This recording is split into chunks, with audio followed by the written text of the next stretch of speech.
하나님의 놀라운 축복이 우리 성도들과 함께 하시기를 주님의 이름으로 간절히 기원합니다. 제가 작년 언제입니까? 10월인가요? 우리 동중원앞에 인턴 시험, 인터뷰 시험관으로 제가 선발이 돼가지고 갔는데 3명을 뽑는데 33명이 지원을 했어요. 그래서 참 너무나 좀 안타까웠고, 그때 들은 이야기가 영어학원에 학원에 이제 문을 많이 닫는데 거기 30명의 이제 목회자가 이제 퇴직을 해야 될 판이다. 그런 얘기를 들었어요. 그래서 제가 영어학원에 우리 친구 최기로 그 원장님한테 다 물어보니까 정말 심각하더라고요. 그래서 생각해 보니까 저는 이제 34년을 했거든요. 생각해 보니까 여러분 음식점 가셔서 식사 맛있게 하고 있는데 손님들이 막 이렇게 줄 서서 기다리면 어떻습니까? 빨리 먹고 일어나야 되잖아요. 그래서 내가 좀 빨리 일어나야 되겠다 하는 이제 그런 생각을 하고 이제 희망 퇴직을 제가 신청하게 됐습니다. 했는데도 글쎄 정말 내가 퇴직을 하는가 하는 생각을 은퇴를 하는가 실감이 나지 않았는데 어제 저녁에 와서 보니까 여기 뭐가 붙어 있습니까? 아직 붙어 있습니까? 여기 뒤에 있네요.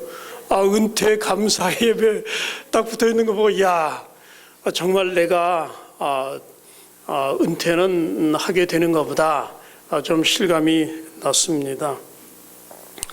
그러면서 과거에 이 하나님의 모든 그 은혜가 주마등처럼 스쳐 지나가고 또 성도님들과 길지는 않았지만 1년 동안 서로 나눈 그 사랑들이 참 그 이별의 순간이 오니까 더 이렇게 깊어지는 것처럼 그렇게 느끼게 됐습니다.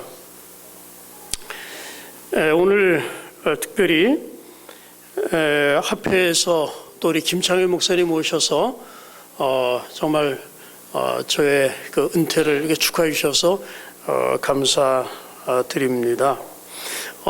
그리고 우리 저 은퇴 축하하기 위해서 왔는지는 모르겠습니다만은 우리 조영건 청년이 왔습니다. 아마 은퇴하기 위해서 온 것 같아요. 저 뒤에 한번 일어나 주시겠습니까? 아주 늠름하게 이제 하사관 훈련 다 마치고 이렇게 왔습니다. 오늘 축하하기 위해서 왔죠? 감사합니다. 그리고 우리 강릉 중앙교회 권호신 장로님 또 김성은 집사님 멀리서 또 이렇게 오셨습니다. 정말 감사드립니다. 그리고 또 아주 멀리서도 또 축하하기 위해서 오셨어요. 누가 오셨습니까? 우리 앤드류 목사님.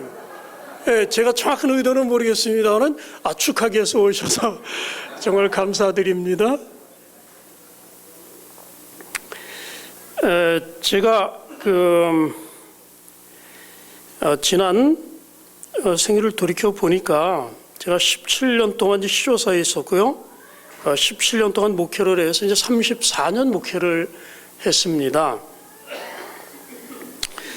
근데 글 쓴다는 것이 그렇게 쉬운 일이 아니었습니다. 그래서 글 쓴다는 것이 이제 미운 오리 새끼 같았어요.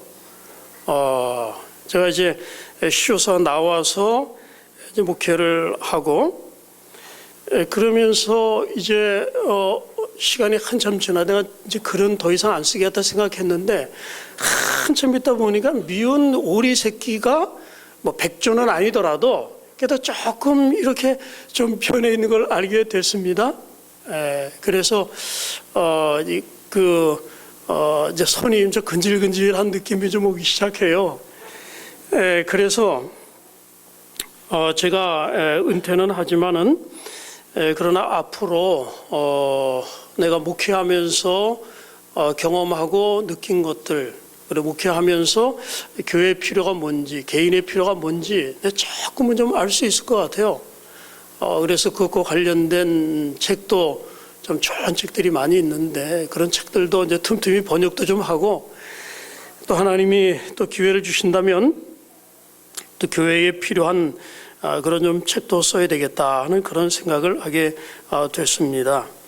그래서 저는 뭐 제가 은퇴는 합니다만은 그 은퇴라는 용어를 저는 이제 별로 그렇게 좋아하지는 않습니다. 물론 아는 거니까 그것이 아니라 제2의 사역의 출발점이다. 그래서 영국에서는 그 졸업식을 커맨스먼트라 그래. 커맨스먼트 세리머니. 그러니까 시작 예식입니다. 시작 예식. 졸업하는데 시작 예식이에요. 새로운 출발점에 서 있는 거거든요. 그래서 저도 지금 이제 새로운 출발점에 서 있다.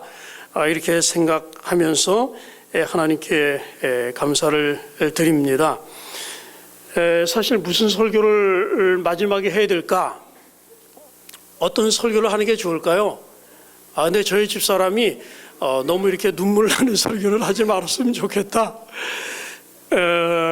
그래서 제가 설교를 선택하면서 예수님께서 이 땅에 계시면서 하신 그 마지막 긴 설교들이 있잖아요. 그 설교를 바라보면서 제가 오늘 본문 말씀을 선택하게 됐습니다. 제목은 새 계명입니다. 다락방에서 하신 우리 예수님의 말씀이지요. 우리 성경 말씀을 함께 좀 찾아보시도록 하겠습니다. 요한복음 13장 34절과 35절입니다. 요한복음 13장 34절과 35절입니다. 자, 우리 함께 이 성경 말씀을 읽도록 하겠습니다. 요한복음 13장 34절과 35절입니다. 새 계명을, 자, 우리 함께 읽겠습니다. 새 계명을 너에게 주노니 서로 사랑하라.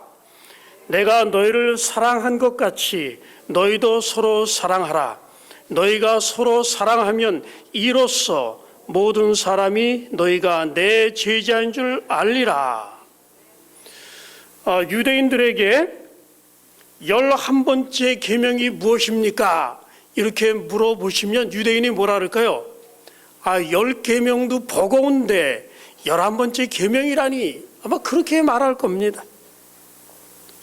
그러나 여기 그의 생애의 마지막에 가까운 때에 한 유대인이 이런 말을 했습니다. 새 계명을 너에게 주노니 서로 사랑하라. 새 계명을 너에게 주노니 서로 사랑하라. 예수님께서 다락방에서 이 말씀을 5번을 되풀이하십니다. 서로 사랑하라. 서로 사랑하라. 서로 사랑하라. 서로 사랑하라. 서로 사랑하라.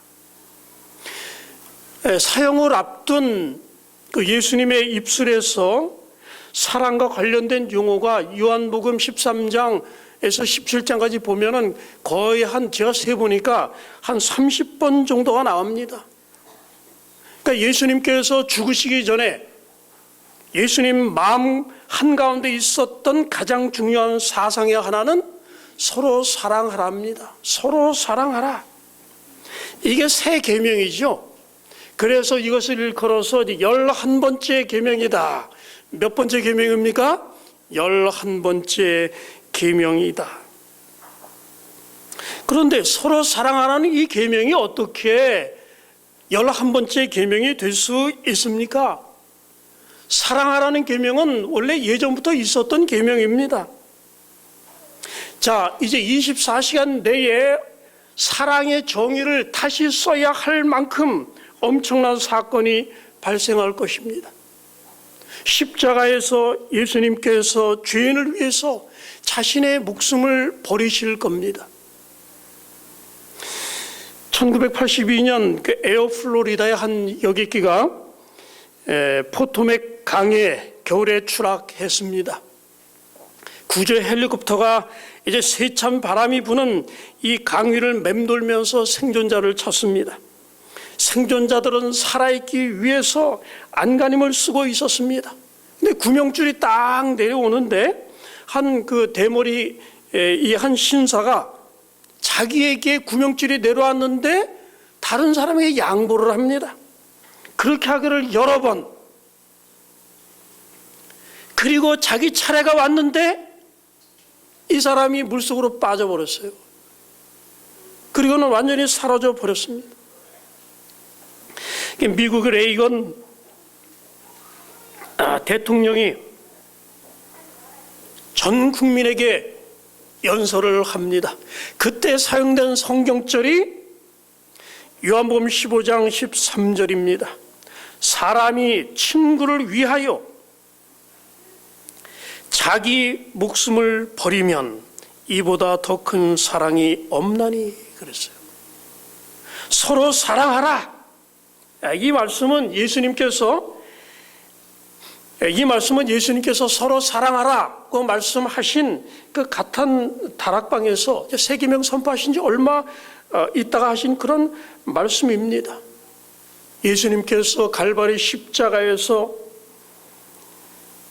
친구를 위해 그의 생명을 내려놓을 때 제자들은 이보다 더 큰 사랑이 없다는 것을 목격할 것이었습니다.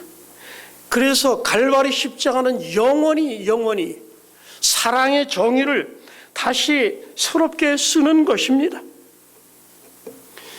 제자들에게 자기를 희생하는 사랑의 개념은 아주 생소했어요. 그래서 예수님은 그것을 새 계명으로 부르셨습니다. 자, 사랑이라는 이름으로 불릴 수 있는 것은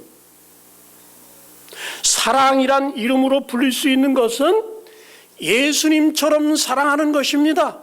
이게 주님의 말씀이에요. 요한복음 13장 35절 너희가 서로 사랑하면 그 다음에 뭐라고 말씀하셨습니다? 이로써 그랬어요. 이로써 너희가 사랑하면 이로써 모든 사람이 너희가 내 제자인 줄 알리라. 이 땅에 살고 있는 하나님의 참된 추종자들, 하나님을 따르는 사람들을 확인하는 가장 중요한 궁극적인 특징을 여기 여러분 예수님께서 말씀하셨습니다. 너희가 제7일 안식일을 지키면 이로써 모든 사람이 너희가 내 제자인 줄 알리라. 이렇게 말씀하셨습니까? 예수님 그렇게 말씀하지 않으셨습니다? 모두 다 안식일 준수자들이었어요. 예수님 제자들이. 제7일 안식일 준수가 그분을 따르는 참된 신자들의 궁극적인 특징이라고 말씀하지 않으셨습니다. 예수님은 제자들에게 너희가 나의 재림에 관한 소망을 갖고 있으면 이로써 너희가 내 제자인 줄 알리라. 이렇게 말씀 안 하셨습니다. 요한복음 14장 1절에서 3절에 보면 조금 후에 재림의 약속 말씀하시잖아요. 재림의 소망은 그분을 따르는 참 백성의 궁극적인 신원 확인이 되지 않는다.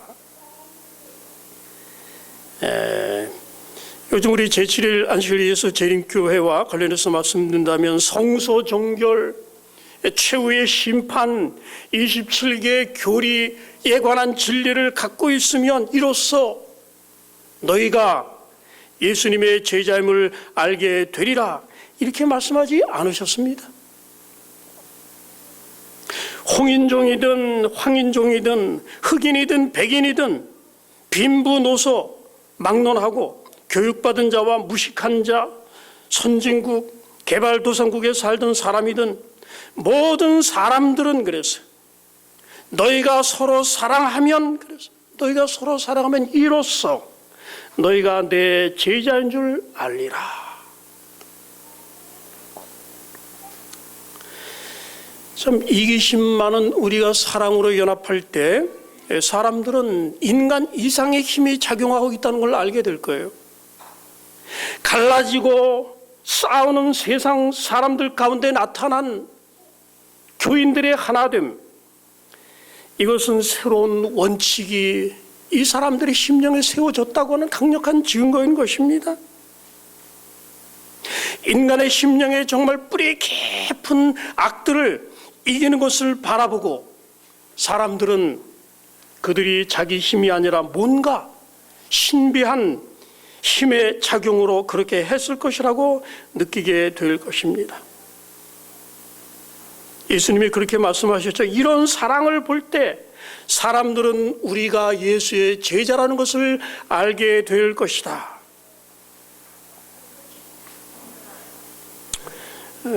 그래서 참된 제자 훈련이 나옵니다. 참된 제자 훈련은 사랑입니다. 예수님처럼 사랑하는 것. 그래야 너희가 내 제자인 줄 알리라. 사랑의 사도 요한일서 4장 11절에 이렇게 말했습니다. 사랑하는 자들아, 하나님이 이같이 우리를 사랑하셨은즉 우리도 서로 사랑하는 것이 마땅하도다. 여기 한 에드벤티스 리뷰 옛날 판에 보면 재미있는 기사들이 많이 실려 있는데요. 거기 한 목사님께 편지가 왔습니다. 5년 전에 제 친구가 에이즈로 죽었습니다. 그의 이름은 잭이었는데 34세에 죽었습니다. 그는 죽기 전 15개월 동안 재림 교인으로서 생활했습니다. 그는 기도 집회에 잘 참석했습니다. 교회 나오기 여러 해 전에 에이즈에 걸렸으나 폐렴에 걸리기 전까지는 몰랐습니다. 폐렴에서 살아남은 그는 재림교인 이웃을 만나 진리를 알게 되었습니다. 그러나 불행히도 몇몇 교인들은 잭을 받아들일 수가 없었습니다. 에이즈 때문에 어떤 이는 교회나 기도 집회에 나오지 않았습니다. 그가 참석한다는 이유로 공기나 그가 앉는 자리에 에이즈 교인이 있을까 봐 이전 목회자는 교인들을 교육시키려 부단히 노력했지만 교인들은 듣지 않았습니다. 목회자는 그가 죽기 전 매일 병원에서 함께 지냈습니다. 교인들은 목사님이 에이즈에 걸려서 우리에게 돌아와 전염시키지 않았으면 좋겠다고 희망했습니다. 그리스도인이라고 하는 사람들의 가슴에 강팍함을 인하여 천사들이 얼마나 하늘에서 울었을까요? 감사합니다, 주님. 잭은 마지막까지 신실했고 그를 배척한 교인들에게도 사랑과 용서의 정신을 가졌습니다. 잭은 얼마나 예수님이 그를 사랑하시는지 알았고 그것으로 충분했습니다. 자, 여기 예수님은 세상 사람들이 예수님의 사랑에 대해서 아는 것만으로 충분치 않다고 말씀하시는 거예요. 그들은 우리의 사랑도 알아야 됩니다. 너희가 서로 사랑하면 이로써 모든 사람이 너희가 내 제자인 줄 알리라 고 말씀하셨습니다. 제가 얼마 전에 말씀드렸습니다마는 이제 헌신적인 개신교인을 교회로 인도하고 나면 인도자가 참 노심초사합니다. 교회 와서 실망할까봐, 상처받을까봐, 사랑 없음을 보고 교회를 떠나가면 어떨지 몰라가지고 막 노심초사하는 경우가 있습니다. 그래서 우리가 재림교회로 이제 나오게 되는 그 사람들에게 뭐라고 얘기합니까?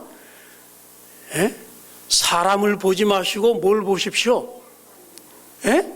진리를 보십시오. 그럼 사람 보면 실망합니다. 그래서 우리가 뭘 합니까? 먼저 면역 주사를 팍팍 넣습니다. 그래서 그런 거 생각하지 마시고 우리 진리교회니까 그것만 바라보시고 예수만 바라보시면 됩니다. 물론 좋은 말씀이죠.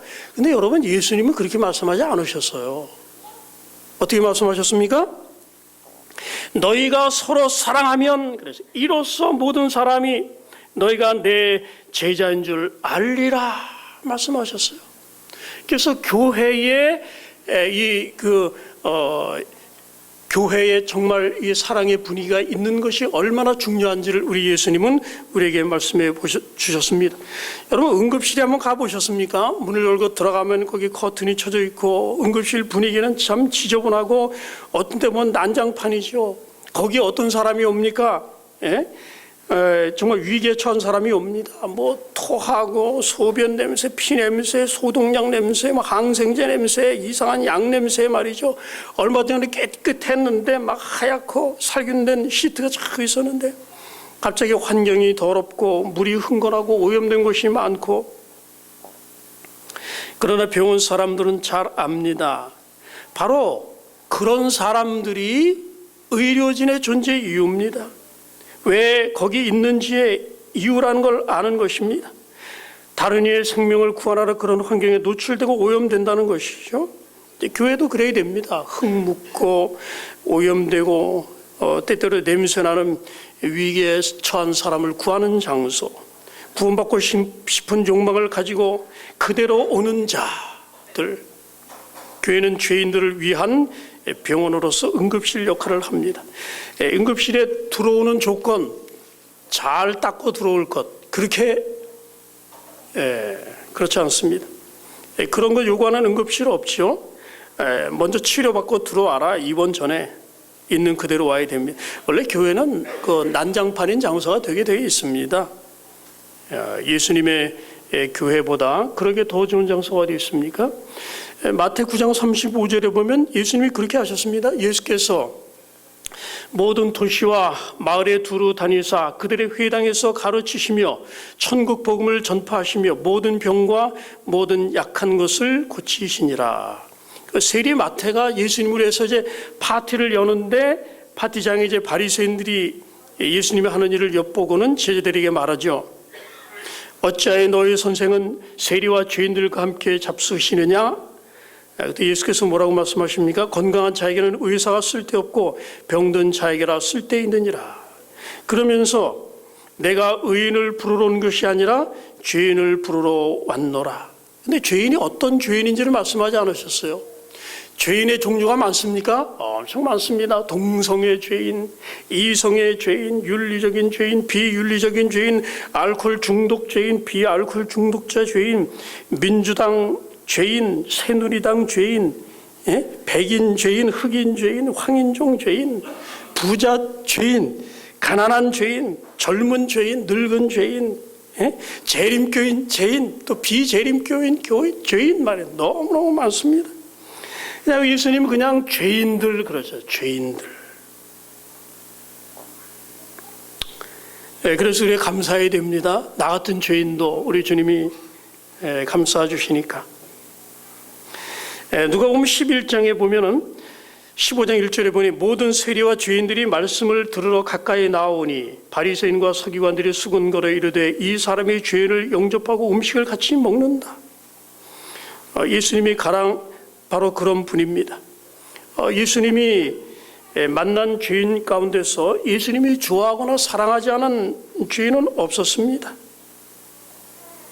참, 이 사람이 죄인을 영접하고, 참, 이 말을 저에게 하셨으면 좋겠어요. 우리 교우님들에게도 그 말씀을 예수님이 하셨으면 얼마나 좋겠습니까? 이 사람이, 이 집사님이 죄인들을 환영하고 저 남집사가, 저 청년이, 저 장로님이 죄인을 영접하고 식사를 함께 한다. 이 교회가 죄인들을 환영하고 함께 식사를 한다. 우리 예수님은 술 취한 자, 먹기를 탐하는 자, 세리와 죄인들의 친구셨습니다. 정말 저와 여러분이 탐낼 이 칭호가 있다고 한다면 죄인들의 친구입니다. 죄인들의 친구. 우리가 그렇게 하도록 부름받은 얼마나 훌륭한 분이십니까? 구호봉사 86페이지에 말씀하셨습니다. 만일 하나님 앞에 자신을 낮추고 친절하고 공손하고 자유롭고 동정심을 품는다면, 그랬어요. 지금 한 사람밖에 없는 곳에 100명이 있게 될 것이다. 그러면 아멘이십니까? 하나님 앞에 자신을 낮추고 친절하고 공손하고 자유롭고 동정심을 품는다면 지금 한 사람밖에 없는 곳에 100명이 있게 될 것이다. 그러니까 죄인들의 친구가 되는 것이야말로 그리스도 교회를 자라게 하는 가장 효과적인 방법입니다. 그 애드벤티스 리뷰에 그 디어 미리암이라는 코너가 있습니다. 유명한 그 편집장인 토마스 A 데이비스라는 분이 있어요. 근데 그분의 아내가 미리암입니다. 근데 그 이제 질의응답 코너가 있는데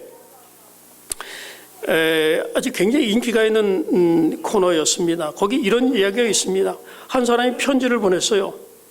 미리암 여사님, 우리의 작은 교회에 여청년 하나가 혼에 임신을 했는데 마침내 그 아기의 아빠 되는 사람과 결혼을 했습니다. 근데 재림교인이 아니었습니다. 그러나 그들은 몇 주 후에 헤어졌습니다. 이 애기 엄마는 계속 홀로 교회에 참석했고 아기가 태어난 후 심지어 아기 봉헌식을 해달라고 요청했습니다. 목사님은 몇몇 교인들의 반대를 무릅쓰고 봉헌식을 하셨습니다. 그러나 우리가 볼 때 그녀가 자기 얼굴을 보이는 것조차 부끄러워야 마땅했다고 우리는 생각합니다. 더구나 아기를 공중 앞에서 봉헌까지 하게 했다니 이것은 전 교회를 수치롭게 한 것이 아닙니까? 어떻게 생각하십니까? 이런 편지를 보냈어요, 미국에서.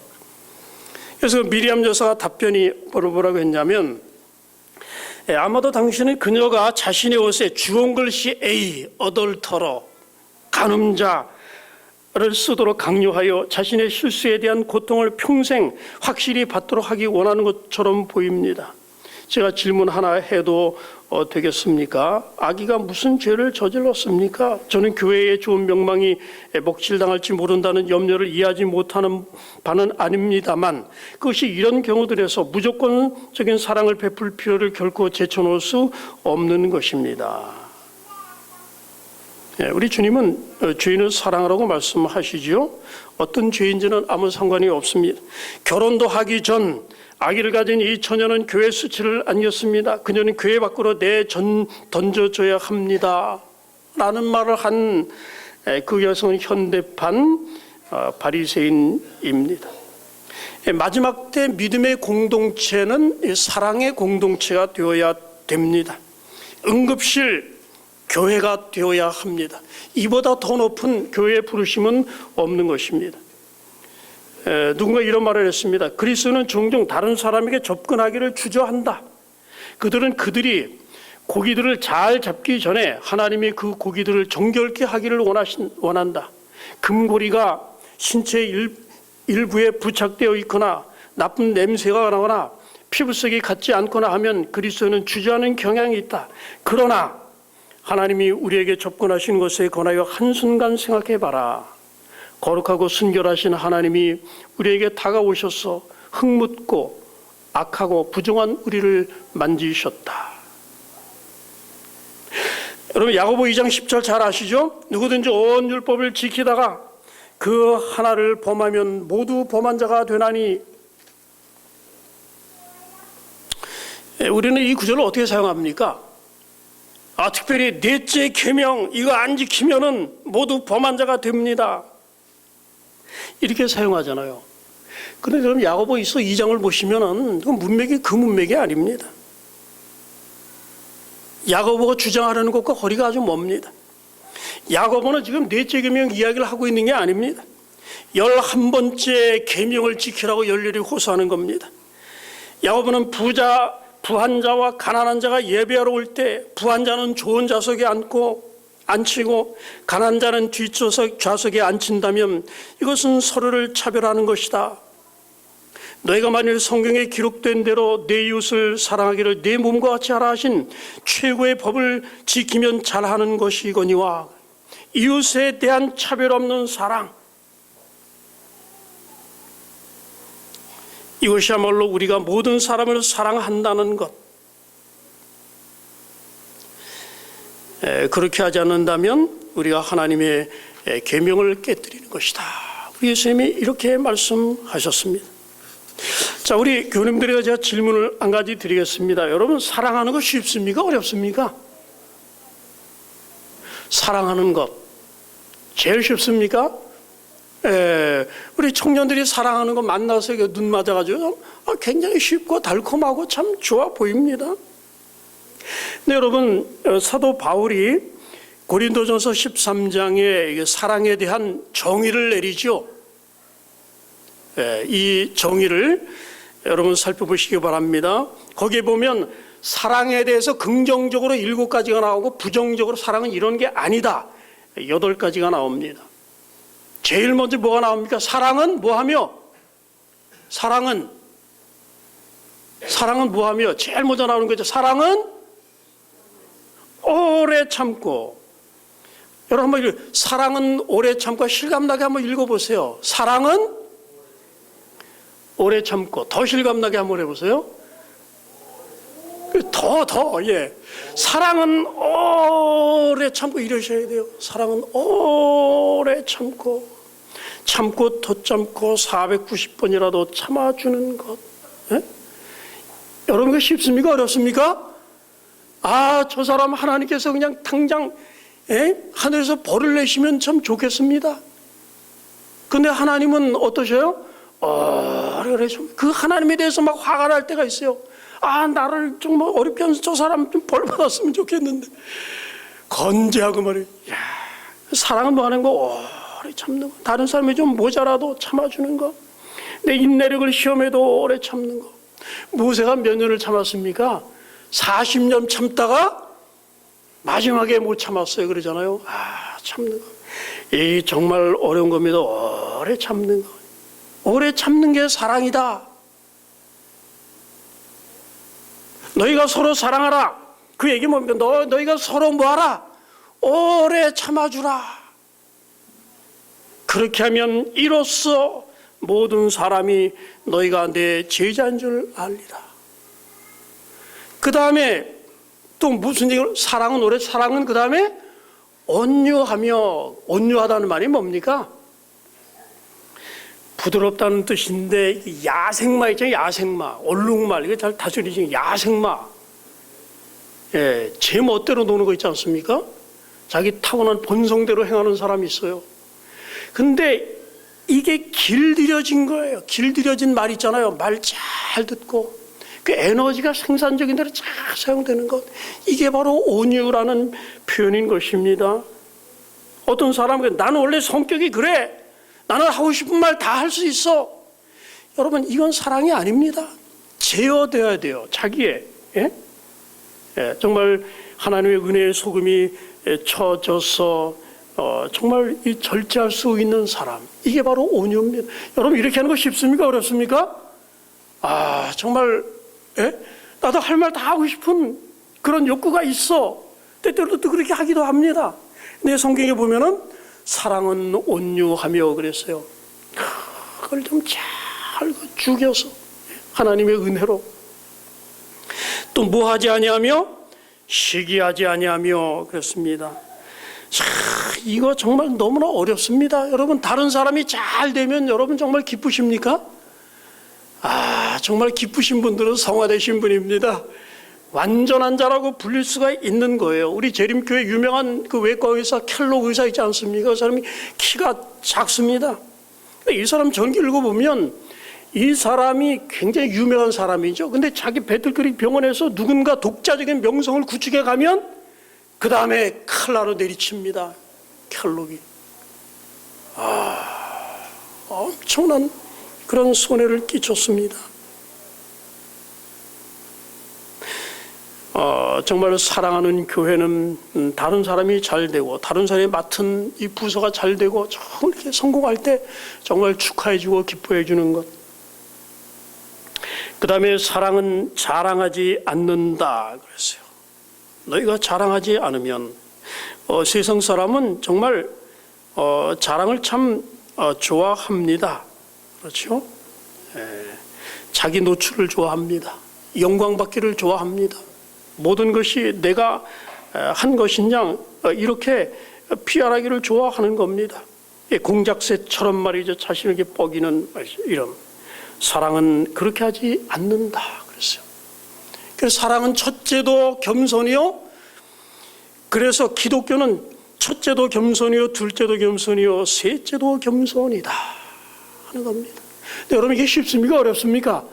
누군가 좀 나를 알아봐줬으면 하는 마음 우리가 있지 않습니까? 너희가 자랑하지 않는다면, 그리고 영광을 홀로 취하지 않고 다른 사람도 같이 다 참여해서 나누게 한다면, 전 그런 게 얼마나 아름다운 교회입니까? 그렇게 되면 세상 사람들이 이 교회는 정말 다르다. 다른 데서는 자기 영광 혼자 다 차지하려고 하는데 이 교회 사람들은 어떻게 된 건가?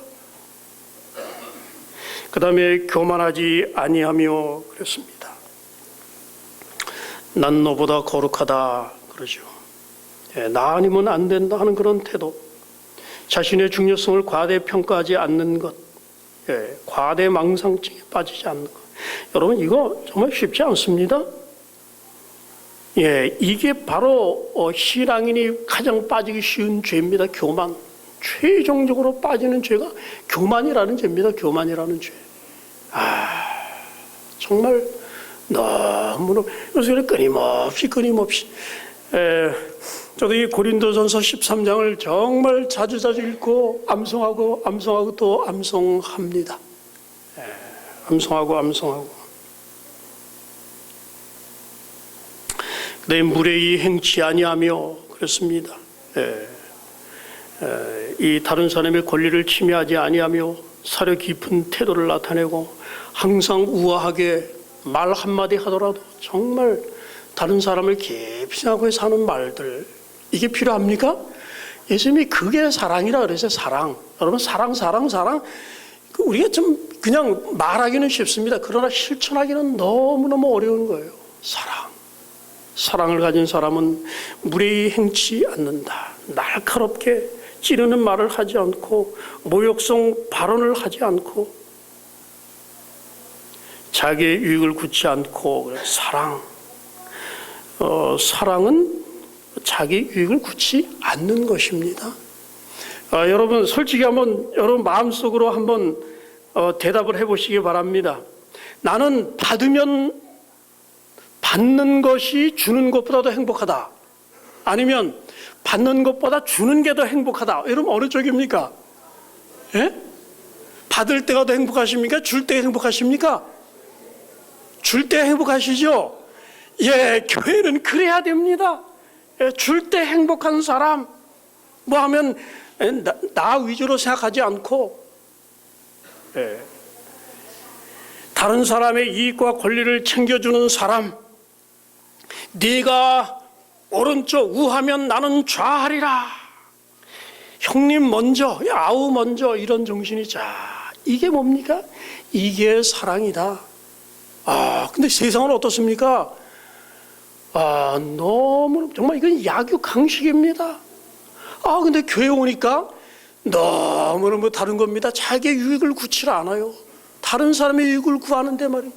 이게 정말 이런 세상이 존재하는가? 깜짝 놀랄 것입니다. 성내지 아니하며, 그렇죠? 도발을 받아도 잘 참는 것. 이게 바로 사랑입니다. 사랑. 예수님이 사랑하라고 그러셨는데 다른 사람이 자꾸 약을 올리고 성을 돋구고 그러면 나도 좀 그렇게 성내면 안 되겠습니까? 근데 사랑의 법은 그렇게 해서는 안 된다. 사랑은 성내지 아니하며 악한 것을 생각지 아니하며, 사랑은 악한 것을 생각지 않는다 그랬어요. 여러분 이건 뭐냐면 다른 사람의 잘못을 일일이 기억하고 있는 거예요. 다른 사람이 나에게 좋은 일 해준 거는 금방 잊어버리지만은 내게 섭섭한 거는 여러분 깊이 기억하십니까? 그거는 아직 정말 몇 년이 지나도 그거 잊지 않아요. 예? 이게 악한 것을 생각지 않는다는 게 부귀, 예? 가계부 적어놓은 것처럼 다 일일이 기억해놓고, 예? 그렇게 하지 말아라.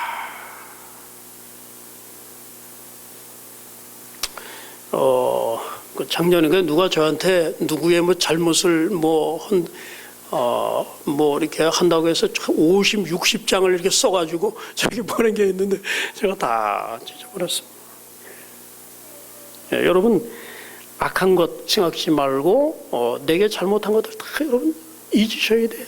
예, 그래서 어떤 분은 5초 내에 잊어버리는 훈련을 해야 돼. 5초 내에 잊어버리는 거. 누가 딱 뭐라 그러면 딱 잊어버리는 겁니다. 5초 이내에 다 잊어버리셔야 돼. 이거 머리에 계속 기억하면 어떻습니까? 그러면 여러분 손해 납니다. 예? 장부처럼 기입하지 않는 거. 여러분 이게 쉽습니까? 어렵습니까? 너무너무 어려운 것입니다. 예. 교회도 그런 일이 있을 수가 있습니다. 이 만델라 대통령이 어느 섬에 27년간 갇혀 있었잖아요. 그를 괴롭힌 간수들, 그를 그리로 보낸 위정자들 다. 근데 그가 추록한 다음에 남아국 대통령이 됐습니다. 그 다음엔 어떻게 해야 될까요? 세상적으로 보면 단죄를 해야 되는데 남아국 이 만델라 대통령이 다 잊어버렸다. 화해하고. 그래서 남아공이 하나가 되지 않았습니까? 불의를 기뻐하지 아니하며 다른 사람의 몰락과 실패를 기뻐하지 않으며 진리와 함께 기뻐하고, 그다음에 모든 것을 참으며, 그렇습니다. 모든 것을 참으며. 사랑은 이 다른 사람의 지붕이 되는 것입니다. 누가 다른 사람을 욕할 때 그 사람의 지붕이 돼주는 거예요. 보호하고 덮어주고 감춰주고, 타인의 실수를 동네방네에 퍼뜨리는 것이 아니라, 전시하는 것이 아니라 그것을 가려주는 사람. 여러분, 이거 쉽습니까? 사랑한다는 건 하나같이 다 어려운 거예요. 모든 것을 참으며, 모든 것을 믿으며. 그랬어요. 모든 것을 믿으며. 이건 뭐 누가 하는 말 다 믿으라는 얘기가 아닙니다. 다른 사람들이 잘할 수 있다, 그 사람의 가능성을 바라보고 미래지향적인 점에서 우리 예수님의 은혜가 함께하면 이 사람이 어떤 사람이 될 수 있는가 하는 그런 관점에서 사람을 바라보라. 옛날에 제가 어릴 때 참 자주 듣던 말이 있습니다. 싹수가 뭐하다? 노랗다. 너는 싹수가 노랗다. 그렇게 말하지 않고, 지금은 그럴지라도 하나님의 은혜가 함께하면 이 사람이 얼마나 큰 사람이 될 수 있는가, 그래서 믿어주고 또 믿어주고 신뢰를 주고, 그러게 되면 바로 이게 사랑이다. 참, 여러분, 이게 쉽습니까? 어렵습니까? 생각보다 쉬운 게 아닙니다. 모든 것을 바라며, 모든 것을 희망적인 태도로 보며, 모든 것을 견디느니라. 어떤 환경 아래서도 부당한 취급을 받을지라도, 이해받지 못한다 할지라도, 보답을 받지 못한다 할지라도 꿋꿋이 참고 이기는 것, 그것이 모든 것을 견디는 것이다. 그러면서 사랑은 언제까지든지 떨어지지 아니한다. 그렇습니다. 자, 여기 워싱턴주의 한 교회가 서로에게 서약을 합니다. 나는 알고서는 절대로 내 손으로 당신에게 상처를 입히지 않겠습니다. 알고서는 결코 당신을 해치는 어떤 말이나 행동도 하지 않을 것입니다. 나는 항상 어떤 환경에서도 당신을 돕고 지원할 것입니다. 당신이 낙담하면 당신을 일으켜 세울 것입니다. 제가 그렇게 할 것입니다. 내가 당신에 대해서 어떤 발견을 하든, 미래에 어떤 일이 발생하든, 그것이 선한 일이든 나쁜 일이든 당신께 대한 나의 헌신은 결코 변하지 않을 것입니다. 이 사랑하라는 계명은 정말 생각하면 생각할수록 쉬운 계명이 아닙니다. 어떻게 내가 사도 바울이 말한 그대로 할 수 있겠습니까? 사랑의 요구는 너무너무 커 보입니다. 자, 시간이 참 많이 다가고 할 말은 많고, 사도 바울이 그 에베소에서 그 송별회 하다가 뭐 밤중까지 했지 않습니까? 그렇게 좀 할까요? 자, 여기 제가 이 말씀 드리고 좀 마치도록 하겠습니다. 소망이 우리를 부끄럽게 하지 아니하면 우리에게 주신 성령으로 말미암아 하나님의 사랑이 우리 마음에 부은 바 됨이니. 하나님의 사랑이 우리의 마음에 부은 바 됨이니. 에베소 3장 18절 19절에 보면 그래요. 사도 바울이 기도합니다. 너희가 지식에 넘치는 그리스도의 사랑을 깨달아라. 그 너비와 길이와 높이와 깊이가 어떠한지 깨달아서 하나님의 모든 충만하신 것으로 너희에게 충만하게 하시를 구하노라. 하나님의 사랑이 얼마나 길고, 얼마나 넓고, 얼마나 높고, 얼마나 깊은지 너희가 깨닫기를 원하노라. 우리 찬미가도 그런 찬미 있지 않습니까? 하나님의 사랑 가장 높은 별보다 더 높고, 가장 낮은 지옥에도 내려가고, 뭐 바다를 먹물 삼고 하늘을 두루마리 삼아서 지구의 모든 줄기들을 다 깃대를 삼아서 모든 사람이 다 직업적인 이 서기관으로서 하나님의 사랑을 다 기록해도, 기록하면 바닷물 잉크가 다 마르고 온 하늘 두루마리, 하늘에서 하늘까지 이어지는 모든 두루마리 아무리 많아도 그것을 다 기록하지 못하리라. 하나님의 사랑이 그렇게 큰 것입니다. 여러분, 로마서 5장에 보면 믿음으로 우리가 하나님과 화목되면 마음에 하나님의 평화가 있게 돼요. 그 다음에는 하늘의 소망이 생겨요. 그 다음에 하나님의 사랑이 우리의 마음속에 쏟아져 들어오게 된다. 그렇게 이야기를 했습니다. 자, 여러분, 사도 바울이 이렇게 말했어요. 소망이 부끄럽게 아니하면 우리에게 주신 성령으로 말미암아 하나님의 사랑이 우리 마음에 부음바 됨이니. 얼마나 정말 용기를 주는 말씀입니까? 하나님의 사랑이 우리 마음에 어떻게 된 바 됨이니? 부음바 됨이니 그랬어요. 여러분, 나이아가라 폭포 아시죠? 엄청난 양의 물이 세계 그 3위의 폭포입니다. 일초에 수만 톤의 물이 절벽에서 쏟아져 내립니다. 거기에서 장비 없이 떨어져 떨어져 살아남은 사람들도 있지 않습니까? 나이아가라 폭포, 그 쏟아져 내리는 겁니다. 근데 여기 보면은 이 성경절은 성경의 나이아가라 폭포입니다. 하나님의 사랑이 우리의 마음에 부어진 바 됨이니 그랬어요. 하나님의 사랑이 얼마나 큽니까? 온 하늘을 다 두루마리에 삼고 이 바다 다 잉크라 그래도 그걸 가지고 모든 사람이 다 써서 온 하늘 다 해도 그렇게 넓은 하나님의 사랑, 그 너비와 길이와 높이와 깊이가 얼마나 큰데 이 사랑이 어디에 쏟아져 들어와요? 우리 마음속에 부어진 바 됨이니. 놀라운 말씀입니까? 여러분, 이 약속을 놓고 기도하셔야 돼요. 온 이 하늘보다 더 큰 이 하나님의 놀라운 그 사랑이 말이에요. 우리 마음속에 나이아가라 폭포보다 더 많은 수량으로 엄청난 그 규모로 저와 여러분의 마음속에 부어진 바 되었다 말씀하셨어요. 여러분, 이 약속을 주장하시고 나이아가라 폭포 같은 하나님의 사랑을 내게 부어달라는 그런 기도를 들으셔야 됩니다. 네, 십자가 외고노가 바라봤더니 하나님의 사랑이 번물처럼 그에게 쏟아져 들어왔어요. 여러분, 이런 사랑이 여러분의 가슴을 완전히 가득 채우고 근데 사랑이 막 넘쳐 흐르지 않습니까? 그래서 사람들에게로 쫙 이 사랑이 퍼져나가게 된다면 정말 얼마나 놀라운 일이 발생하게 될까요?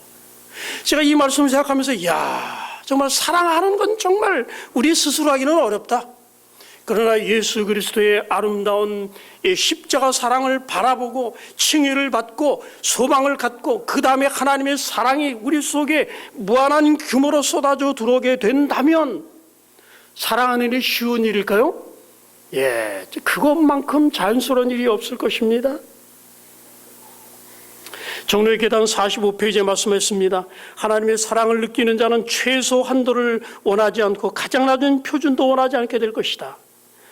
실물교훈 384페이지에 타인을 돕고 축복하려는 충동이 속에서 계속 솟아나오는 이게 완전입니다. 그런데 하나님 우리가 완전하기를 원하십니까? 원하셔요. 그리고 그 위대한 사랑을 위한 준비를 우리 주님께서 우리를 위해서 하신 것입니다. 하나님의 사랑에 대한 이 계시가 우리를 통해서 교회에서 이 사랑이 실천될 때 그때 성령이 부어지고 세상 끝이 오게 될 것입니다. 우리 성남중앙교회 정말 긴 역사의 교회입니다. 교회를 3번이나 지은 아름다운 헌신의 교회지요. 이제 새로운 영적 부흥으로 이제 교회를 일으킬 때가 왔습니다. 그 역량이 충분합니다. 100만의 도시에 우리가 해야 될 일이 많이 있습니다. 그것을 위해서 우리가 하나 될 때 우리 주님께서 많은 영혼을 보내주실 것입니다. 말씀을 마칩니다. 우리 새 목회자 오십니다. 경험이 있고 패기가 있는 목회자 가장 황금기가 이제 50대입니다. 51세에서 51세, 60세까지라고 보면 되겠죠. 황금기. 그 막 이제 문턱을 넘어선 분이고 또 영어학원의 경험이 있고 또 이게 선교사를 다녀오신 경험이 있는 그런 분이셔서 앞으로 훌륭한 일을 하실 겁니다. 또 우리 부목사님도 이제 선교사로서 또 경험이 있어서 앞으로 협력하면 엄청난 큰 일을 이룰 수 있으리라고 생각합니다. 제게 보여준 그런 놀라운 사랑에 감사드리면서 서로 사랑하고 사랑이 정말 충만하게 넘치면 뭔가 발생합니다. 하나님이 영혼을 구름대처럼 우리에게 보여주실 것입니다. 이런 하나님의 사랑으로 충만한 성남중앙교회가 되도록 하나님께서 저와 여러분에게 복을 내려주시기를 주님의 이름으로 간절히 축원합니다.